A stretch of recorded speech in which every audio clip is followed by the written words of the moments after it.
शिवपुराण जेटा लिखिছে আছে আছে राधांकर देह 56 योजन विस्तार कृष्णंकर देह 16 योजन विस्तार कृष्णंकर मां होती राधा সেই থাকো বাবু अब श्री कृष्ण बरंती सुनो गमाई त्रेतया जुगर कथा दउछि कहि आर पंचवटी बरे आमे वास करिथिला सुपर खारना सा कर्ण फल काटिला तो बेबे गोला लंकापुर रावण को तो कहिला छाड़ दे मारिच माया मृग हेला अब से मृगर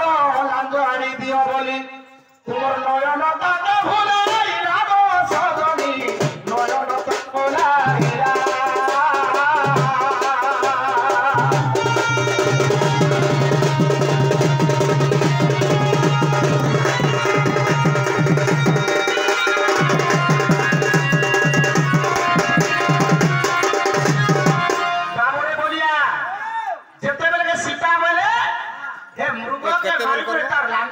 प्रभु